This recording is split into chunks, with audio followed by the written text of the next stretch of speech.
Salut, salut à tous, que Dieu vous bénisse, que sa grâce soit avec vous. Je suis votre serviteur Dadji Herman et plus connu sous l'appellation de Plus que Vainqueur. Je suis là ce soir pour la lecture de la Bible en un an et je voudrais tout simplement vous souhaiter un bon dimanche chez vous. J'espère que le dimanche a été bien et toujours à tous mes abonnés de YouTube. Je voudrais m'excuser parce que vous allez recevoir ce live là un peu plus tard. Voilà, vous allez recevoir le live là, vous allez recevoir la lecture un peu plus tard. Je pense que quand les choses rentreront dans l'ordre, on pourra passer sur YouTube. Pour l'instant, YouTube refuse et du coup, on est obligé de passer par Facebook pour la lecture de la Bible en un an. Amen. Voilà, donc aujourd'hui, nous allons continuer dans le livre de Luc. Luc avec Jésus-Christ qui est présenté comme le Fils de l'homme. Voilà, donc Jésus-Christ présenté comme le Fils de l'homme dans le livre de Luc. Donc nous continuons toujours notre lecture. Nous sommes à notre 126e jour de la lecture de la Bible en un an.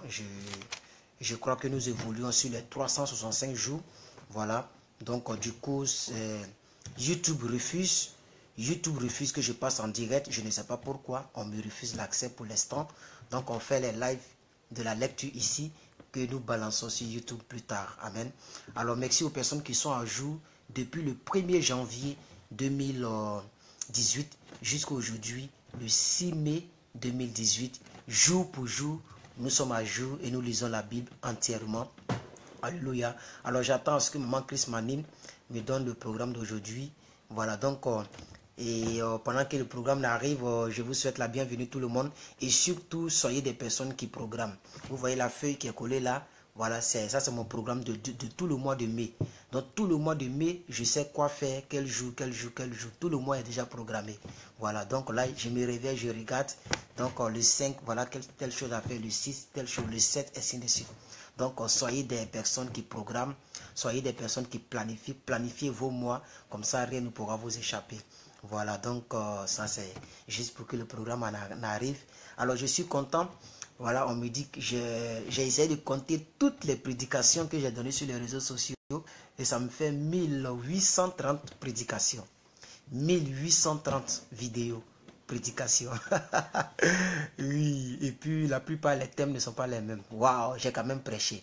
Waouh, quand je tape mon nom à l'état civil sur Google, Google me reconnaît en même temps. Quand tu fais Google Images, tu tapes mon nom, je sors. Waouh. Bref. Luc chapitre 10, verset 18. Non. Luc 10, à partir du verset 38 jusqu'au verset 42. D'accord, donc on y va. Luc 10, 38 à 42. Alors, d'abord, avant même de parler de ça, je voudrais tout simplement... Et oui, maman Prunelle, YouTube, je suis pris comme ça, c'est fini. Et il y a un expert qui l'a dit, il dit, dès que tu as une page Facebook et que tu dépasses 10 000 abonnés, parce que le Facebook normal, c'est 5 000 amis. Dès que tu dépasses 10 000 abonnés, automatiquement, les services secrets commencent à comprendre qu'est-ce que tu apportes. Et comme moi, ma page là, c'est, comment on appelle ça même? Organisation à but non lucratif. Ça veut dire qu'il y a quelque chose que je vous dis à chaque fois, les gens veulent chercher à comprendre. Amen. Et ça, c'est très important. Nous sommes fixés. Nous avions lu la fois dernière la mission des disciples de Jésus-Christ. Voilà. Nous avions lu aussi que Jésus-Christ avait dénoncé les hommes indifférents. Nous avons lu toutes ces choses-là. Et aujourd'hui, nous lisons Marthe et Marie. Nous avons lu la parabole du bon samaritain. Ok? On a lu ça hier, le bon samaritain. On dit il y a un homme qui a été dépouillé, un homme qui a été bastonné par des brigands et qui est couché là. Et un sacrificateur a vu cet homme et il est passé outre, il est parti. Il n'a même pas secouru l'homme. Un sacrificateur, attendez pas sacrificateur, pasteur, prédicateur, pasteur, évangéliste, c'est tout. Il a vu et il a dépassé. Il y a un autre encore que la Bible appelle le Lévite. Il a vu le gars et il a dépassé. C'est ça la parabole du Samaritain. Mais on dit il y a un Samaritain, un païen qui a vu le gars qui est couché là, à moitié mort, et qui a pris soin de lui, qui a payé des gens pour qu'on le soigne. Et Jésus nous a expliqué cela. Donc c'est la suite aujourd'hui au verset 38. Luc chapitre 10, verset 38. nous allons voir une autre histoire du même Jésus-Christ qui nous explique un peu l'histoire de Marthe et de Marie. Marthe et de Marie, donc du verset 38 au verset 42. Alors, comme Jésus était en chemin, quand vous voyez le mot « comme » dans une Bible, ça veut dire « pendant que ». Ce n'est pas comme comparaison, non, ce n'est pas une comparaison. Le mot « comme » là, ce n'est pas comparaison. C'est pendant que Jésus était en chemin avec ses disciples, il entra dans un village et une femme nommée Marthe le reçut dans sa maison. Elle avait une sœur nommée Marie qui, s'étant assise aux pieds du Seigneur, écoutait sa parole. Alors, Marthe qui a invité Jésus-Christ, Jésus vient dans ta maison et toi tu fais autre chose et c'est ta sœur Marie qui s'approche de Jésus et qui écoute la parole de Jésus-Christ. Alléluia. Alors, regardez le verset 40. La Bible dit, Marthe, occupée à divers soins domestiques, suivait et dit. Ça veut dire, quand on dit suivait, ça veut dire, elle est suprême. Elle tombe sur Jésus comme ça, comme on le dit en Côte d'Ivoire. Ah, mais je n'ai pas laissé le temps à Maman Christ de partager le lien. Ah oui, mais j'ai demandé de ne pas partager. Donc, Maman Christ, vous pouvez partager juste dans les groupes, mais ne partagez pas la vidéo parce que elle sera supprimée, donc ça ne sert à rien, ok? Voilà. Donc, j'ai mis ça en sous-titre de ne pas partager la vidéo parce qu'elle sera supprimée et je vais vous envoyer le lien de YouTube. Parce que c'est un programme de YouTube et non de Facebook. Vous voyez? Donc, on dit, Marthe suivait, j'aime beaucoup le verbe suivait. Marthe occupée à divers soins domestiques, suivait et dit. Ça veut dire tu es quitté nulle part et tu veux nous distraire. Seigneur, cela ne te fait-il rien que ma soeur me laisse seule pour servir? Alors dis-lui donc de m'aider. Le Seigneur lui répondit, Marthe, Marthe, Marthe, tu t'inquiètes et tu t'agites pour beaucoup de choses. Une seule chose est nécessaire. Marie a choisi la bonne part qui ne lui sera point ôtée. Alléluia. Maman Christ, que Dieu vous bénisse abondamment. Vous voyez, peuple de Dieu, c'est bon? C'est bon cette histoire? C'est une très bonne histoire. C'est une très belle histoire. Alléluia. Je sais que beaucoup de personnes sont en train de regarder leur feuilleton, d'autres causes par WhatsApp, affaires d'amour, mais nous sommes là en train de lire la Bible. Ils vont dire, mais lire la Bible, puis quoi? D'accord. La vie, c'est un choix. Alors, chapitre 11 du verset 1 au verset 13. Nous lisons Luc chapitre 11 du verset 1 au verset 13. Je vous ai dit que le livre de Luc présente Jésus comme étant le Fils de l'homme. Mais le Fils, là, c'est avec grand F. Il faut faire très attention avec nous autres qui étions des fils de l'homme avec petit f. Le Fils de l'homme, Jésus comme le Fils de l'homme. Alors, instruction de Jésus concernant la prière. C'est ce que nous allons lire aujourd'hui. Instruction de Jésus-Christ concernant la prière. Amen. Et c'est très important cette instruction. Chapitre 11. Jésus priait un jour en un certain lieu. J'ai déjà prêché sur ce thème l'année passée. L'année passée, oui. En un certain lieu. On peut prier partout, même au volant de son véhicule. Lorsqu'il eut achevé, quand la Bible dit en un certain lieu, c'est pour nous faire comprendre qu'on peut prier partout. Et c'est pas que vous comprenez. On peut prier partout. Très important. J'ai beaucoup aimé ce thème-là, en un certain lieu. Et je l'ai même souligné dans ma Bible. C'est très important. Parce que vous savez, nous les prédicateurs, il faut chercher toujours, pas que je vais faire comme les jours pour chercher des rémas, mais il faut chercher des petites portions qui peuvent t'inspirer à faire sortir un message que quelqu'un n'avait pas imaginé. Parce que vous allez voir que beaucoup de personnes ont lu ce passage, mais ils n'ont pas fait attention à ce vocable-là. Un certain lieu. Très important. Ça veut dire qu'on peut prier partout. All right. C'est bon? C'est bon. Lorsqu'il eut achevé, un de ses disciples lui dit, Seigneur, enseigne-nous à prier. Comme Jean l'a enseigné à ses disciples. Et il leur dit, quand vous priez, dites. Et ça, j'aime très bien. J'aime très bien ce qui suit. Parce qu'il y a trop d'amalgame. Et comme ce n'est pas une prédication, je suis obligé de faire une lecture sans trop aller en profondeur. Mais il y a trop d'amalgame. Il y a beaucoup de révélations ici. Et je pense que je vais prêcher dessus encore à nouveau. Parce qu'il y a d'autres choses que Dieu m'a expliquées encore qui n'ont rien à voir avec l'explication de l'année dernière. Père, que ton nom soit sanctifié et que ton règne vienne. Donne-nous chaque jour notre pain quotidien. Avant de prier Dieu pour que te donne mariage là, il faut prier pour que ta vie de communion avec Dieu soit intacte. Il faut prier pour ta nouvelle naissance. Prie d'abord, répands-toi d'abord. Il faut que le nom de Dieu soit sanctifié dans ta vie avant de demander ton pain quotidien. Bon, je vous ai dit que je n'allais pas trop. Donne-nous chaque jour notre pain quotidien. Pardonne-nous nos offenses, nos péchés, car nous aussi, nous pardonnons à quiconque nous offense. Et ne nous induis pas en tentation. Alors, on va voir maintenant la parabole des 3 amis. Dans cette affaire de prière là, il y a la parabole des 3 amis. Du verset 5 au verset 10. Lisons ensemble. Il leur dit encore, si l'un, ça fait un ami, l'un de vous a un ami et qui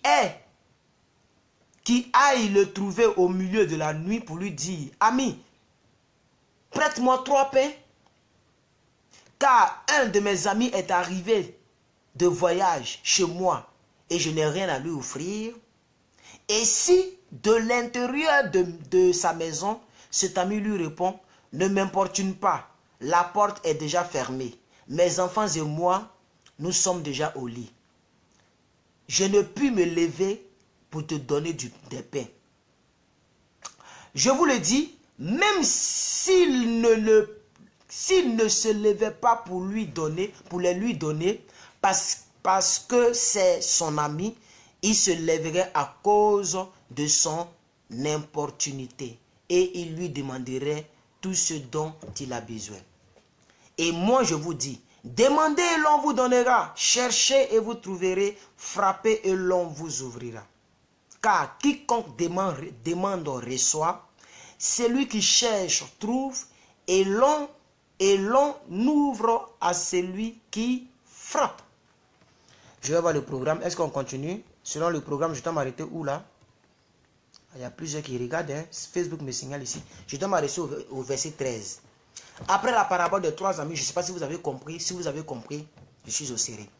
Nous voyons la parabole du père qui prend soin de ses enfants. Du verset 11 au verset 13. Alors, Jésus continue pour dire, quel est parmi vous le père qui donnera une pierre à son fils s'il lui demande du pain? Ou bien, s'il demande un poisson, lui donnera-t-il un serpent au lieu d'un poisson? Ou bien encore, au verset 12, s'il demande un œuf, lui donnera-t-il un scorpion? Si donc méchant comme vous l'êtes. Oh Jésus-Christ. Si donc méchant comme vous l'êtes, vous savez donner de bonnes choses à vos enfants, à combien plus forte raison le Père Céleste ne donnera-t-il pas le Saint-Esprit à ceux qui le lui demandent? Alléluia. Oh, c'est une bonne histoire, mais bon, on est obligé de mettre pause. On va évoluer dans le programme. Nous sommes dans Proverbe 14, 10, 11. Merci, maman Chris. Proverbe 14, 10, 11. Lady Fifi, que Dieu vous bénisse. Hein, Dieu vous bénisse. Je vois tous vos commentaires, mais quand je lis, je ne peux plus trop faire des big up. Proverbe 14.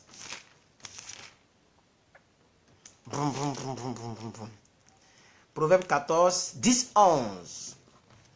Donc je vous ai dit que les proverbes que nous lisons ces temps-ci, c'est le proverbe qui montre le bien et le mal. Le cœur connaît ses propres chagrins. Le cœur, il connaît ses propres chagrins. Et un étranger ne saurait partager sa joie. La maison des méchants sera détruite, mais la tente des hommes droits fleurira. Et je prie que Dieu nous bénisse. Au nom de Jésus. La maison des méchants sera détruite, mais la tente des hommes droits, cette tente-là va fleurir. Après le fils qui est Salomon, nous allons chez le père. David. Oh, excusez-moi. C'est pas du jeu. Hein, il n'est pas encore l'heure ici. Il n'est pas encore l'heure. Il est 17h55. Non, c'est pas du jeu. Ça travaille. Est-ce que vous savez de quoi je parle? Est-ce que vous savez de quoi je parle? Psaume 103. Nous lisons Psaume 103.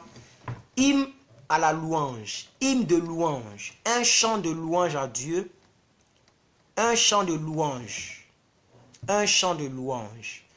Psaume de David, il dit, mon âme, tout le monde connaît ce psaume-là, hein, mon âme, bénis le Seigneur.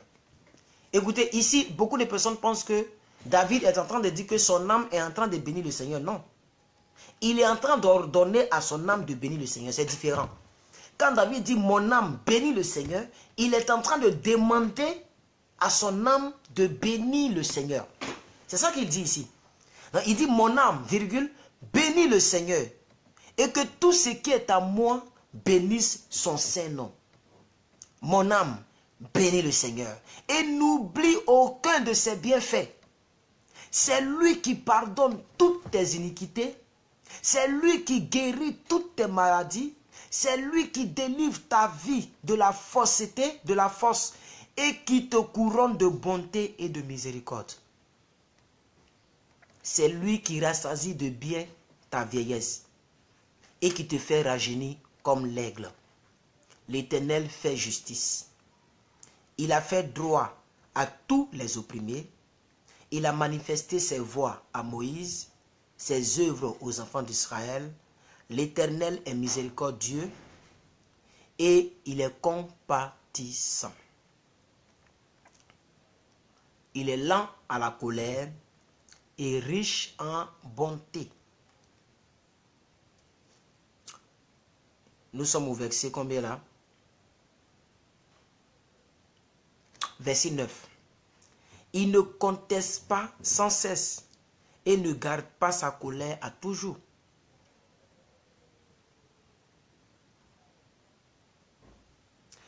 Il ne traite pas selon nos péchés. Il ne nous punit pas selon nos iniquités. Mais autant les cieux sont élevés au-dessus de la terre, autant sa bonté est grande pour ceux qui le craignent. Autant l'Orient est élevé de l'Occident, autant il éloigne de nous nos transgressions. Comme un père a compassion de ses enfants, l'Éternel aussi a compassion de ceux qui le craignent. Car il sait de quoi nous sommes formés. Il se souvient que nous sommes poussière. L'homme, ses jours sont comme l'herbe. Il fleurit comme la fleur des champs. Lorsqu'un vent passe sur elle, elle n'est plus. Et le lieu qu'elle occupait ne la reconnaît plus. C'est ça l'homme. L'homme fleurit, il fleurit comme une fleur. Lorsque le vent souffle, la fleur tombe. Et là où tu étais greffé là, ce lieu-là ne te reconnaît plus. Dieu peut faire comme ça. Et on n'existe plus. Ah. Mais la bonté de l'Éternel dure à jamais pour ceux qui le craignent. Et sa miséricorde pour les enfants de leurs enfants. Pour ceux qui gardent son alliance et qui se souviennent de ses commandements afin de les accomplir. L'Éternel a établi son trône dans les cieux et son règne domine sur toutes choses. Bénissez l'Éternel, vous ses anges qui êtes puissants en force et qui exécutez ses ordres en obéissant à la voix de sa parole. Avant-dernier verset pour ce psaume 103. Bénissez l'Éternel, vous toutes ces années qui êtes ses serviteurs et qui faites sa volonté. Bénissez l'Éternel, vous toutes ses œuvres dans tous les lieux de sa domination. Mon âme bénit l'Éternel. Voici le psaume. Donc, il commence avec mon âme bénit l'Éternel et il termine avec mon âme bénit l'Éternel. Alors nous sommes dans le dernier chapitre de Josué aujourd'hui et on va commencer Juge. Donc on va lire Juge chapitre 1 aujourd'hui aussi, je pense bien. Voilà. Donc on va terminer Josué. Le dernier chapitre de Josué, c'est le chapitre 24. Chapitre 24. Chapitre 24. Alors, Josué, je vais le rappeler très rapidement. Ça fait combien de temps que je suis là? 19 minutes, 53 secondes. Donc ça fait 20 minutes. Josué est le remplaçant du prophète Moïse. Ok? Et c'est Josué qui a fait traverser le peuple d'Israël. C'est Josué qui était devant le peuple lorsque le peuple d'Israël a fait tomber Jéricho. C'est Josué qui a été la personne aujourd'hui qui va mourir. Et puis voilà, nous allons commencer notre histoire avec le peuple d'Israël. Alors Josué va rappeler l'histoire d'Israël. Il va rappeler cette histoire-là avant de rendre l'âme. Josué assembla toutes les tribus d'Israël à Sichem. Excusez-moi si ma lecture est un peu tordue. Comme maman Chris l'a dit, voilà, je suis très faible, fatigué et puis voilà. Elle a dit que j'ai faim. Bon, donc c'est ça. Josué assemblant toutes les tribus d'Israël à Sichem, et il convoqua les anciens d'Israël, ses chefs, ses juges et ses officiers. Et ils se présentèrent devant Dieu. Josué dit à tout le peuple: ainsi parle l'Éternel, le Dieu d'Israël. Vos pères, Terach c'est le grand-père de... C'est le père d'Abraham en tout cas. Donc Terach, c'est même mentionné, c'est mentionné. Vos pères, Terach, père d'Abraham, et père de Naosh, Nachor, habitaient anciennement dans l'autre côté du fleuve, et ils servaient d'autres dieux. Je pris votre père Abraham de l'autre côté du fleuve, et je lui fis parcourir tout le pays de Canaan. Je multipliais sa postérité,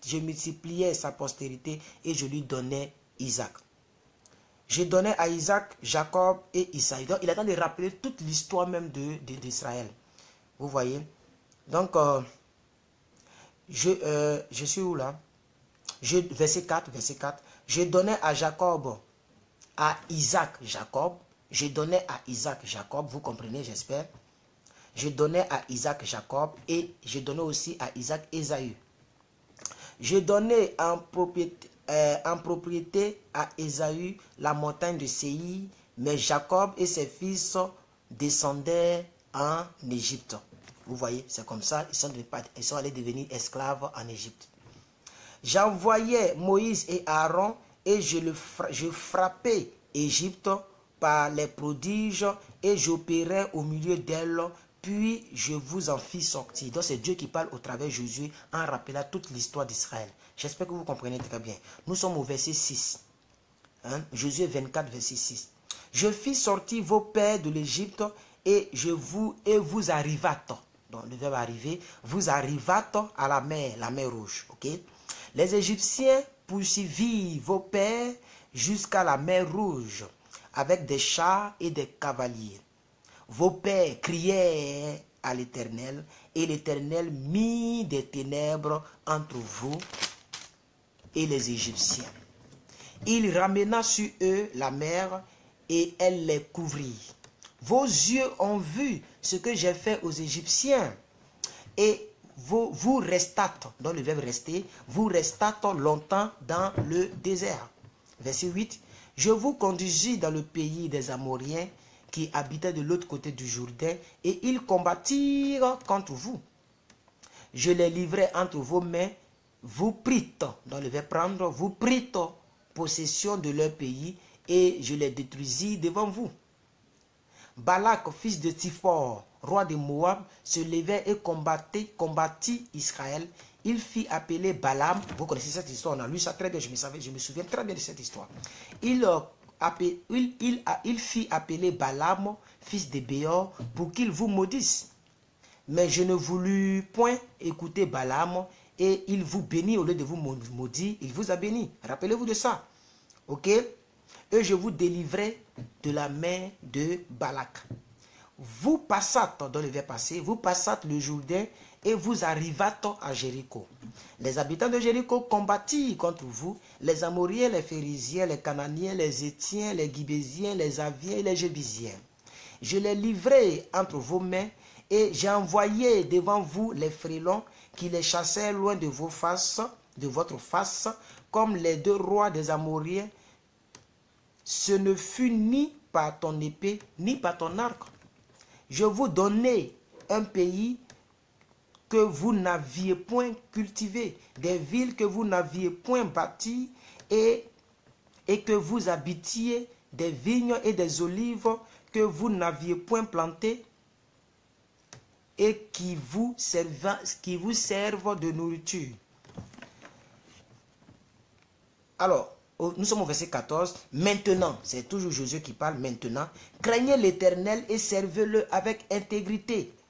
Ça, c'est les dernières paroles, les dernières recommandations de l'homme de Dieu Josué avant de partir. Craignez l'Éternel et servez-le avec fidélité. Faites disparaître les dieux qu'ont servi vos pères de l'autre côté du fleuve en Égypte et servez l'Éternel. Et si vous ne trouvez pas bon de servir l'Éternel, choisissez aujourd'hui qui vous voulez servir, ou bien les dieux que servaient vos pères au-delà des fleuves, ou bien les dieux des Amoriens dans le pays desquels vous habitez. Moi et ma maison, nous servirons l'Éternel. Ça, c'est Moïse, c'est Josué qui le dit. Il dit, vous, si vous ne voulez pas servir le Dieu d'Abraham, de Moïse, d'Isaac, servez d'autres dieux, mais moi et ma maison, nous servirons l'Éternel. Le peuple répondit et dit, loin de nous la pensée d'abandonner l'Éternel et de servir d'autres dieux. Car l'Éternel est notre Dieu, c'est lui qui nous a fait sortir du pays d'Égypte, de la maison de la servitude, et nous et nos pères, c'est lui qui a opéré sous nos yeux ces grands prodiges et qui nous a gardés pendant toute la route que nous avons suivie et parmi tous les peuples au milieu desquels nous avons passé. Il a chassé devant nous tous les peuples, les Amoriens qui habitaient ces pays. Alors nous aussi, nous servirons l'Éternel car il est notre Dieu. Ça, c'est le peuple d'Israël qui parle. Alors, Josué va prendre la parole. Nous sommes au verset 19. Josué prend la parole encore. Josué dit au peuple, vous n'aurez pas la force de servir l'Éternel, car c'est un Dieu saint et c'est un Dieu jaloux. Et il ne pardonnera point vos transgressions et vos péchés. Lorsque vous abandonnerez l'Éternel et que vous servirez des dieux étrangers, il reviendra vous faire du mal et il vous consumera après vous avoir fait du bien. Le peuple dit à Josué, non, car nous servirons l'Éternel. Josué dit au peuple, vous êtes témoins contre vous-même, que c'est vous qui avez choisi l'Éternel pour le servir. Il répondit, nous en sommes témoins. Alors Josué dit, ôtez donc les dieux étrangers qui sont au milieu de vous et tournez votre cœur vers l'Éternel, le Dieu d'Israël. Verset 24, chapitre 24, Josué.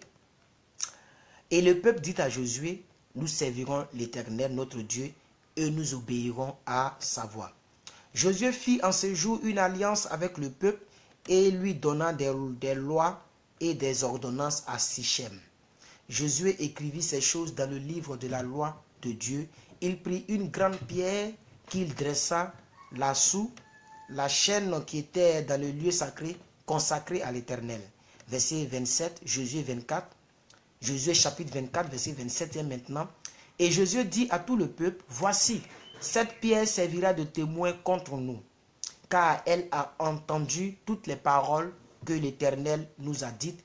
Elle servira de témoin contre vous, afin que vous ne soyez pas infidèles à votre Dieu. Puis Josué renvoya le peuple, nous sommes au verset 28. Puis Josué renvoya le peuple, chacun dans son héritage. Alors, du verset 29 au verset 33, nous allons lire la mort de Josué et d'Éliézer, et nous allons voir l'inhumation de Joseph. Lisons ensemble et nous allons terminer. Après ces choses, Josué, fils de Num, serviteur de l'Éternel, mourut âgé de 110 ans. On l'ensevelit dans le territoire qu'il avait eu en partage à Timnath-Sérach, dans la montagne d'Éphraïm, au nord de la montagne de Gahash.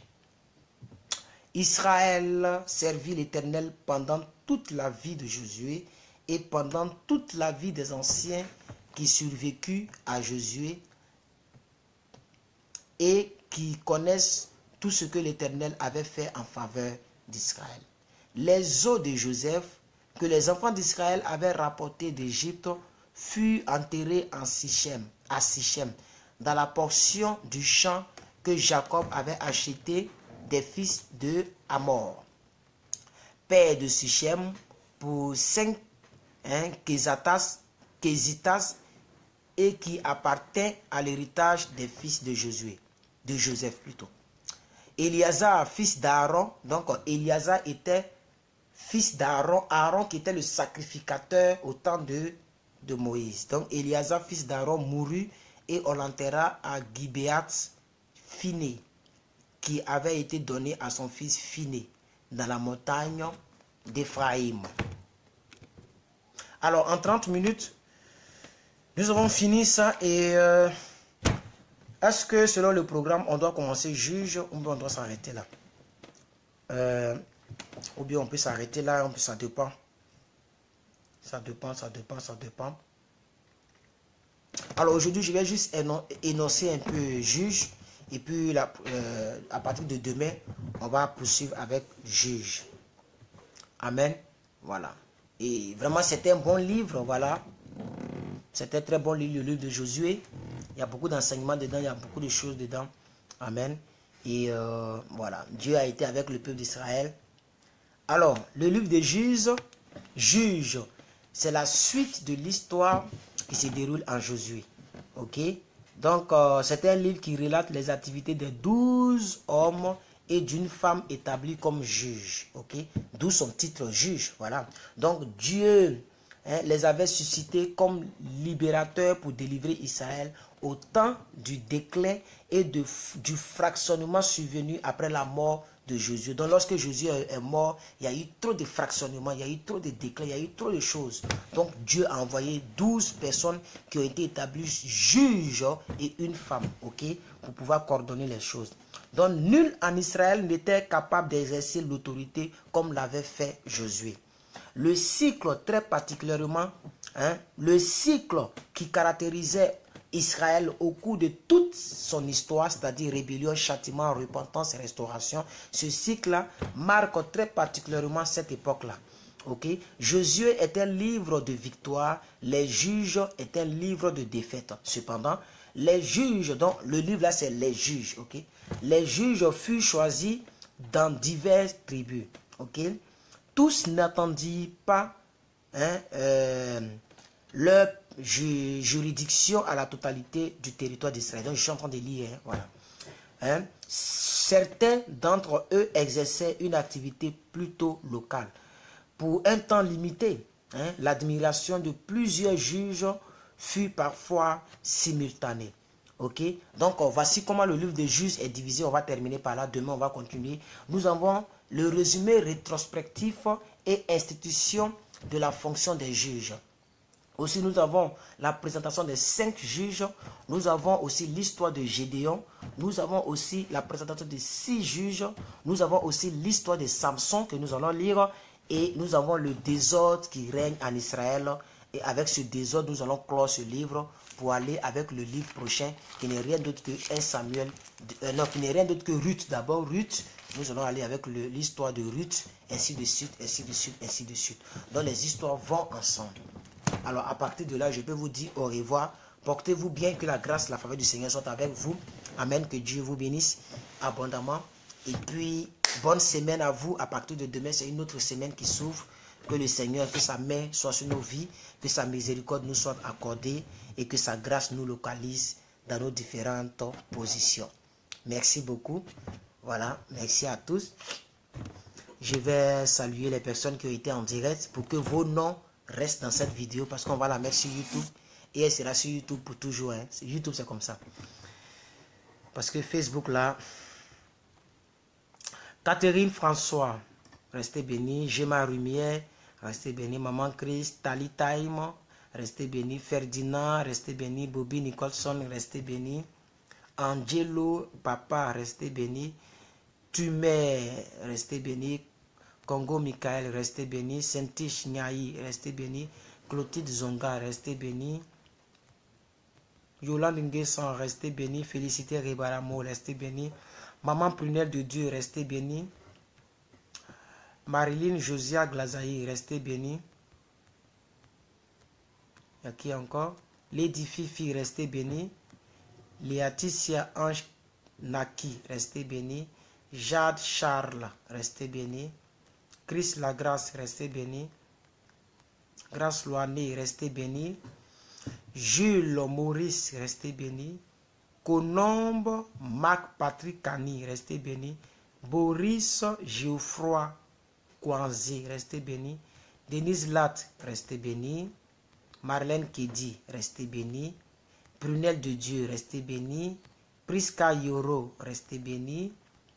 Ivana Aka, restez bénie. Anita Mathurin, restez bénie. Jérémy Lélu Glazaï, restez bénie. Susmith Ruth, restez bénie. Voilà. Donc voici les noms de tous ceux qui ont été connectés ce soir. Voilà. Et que Dieu vous bénisse. Que sa grâce soit avec vous. Bye.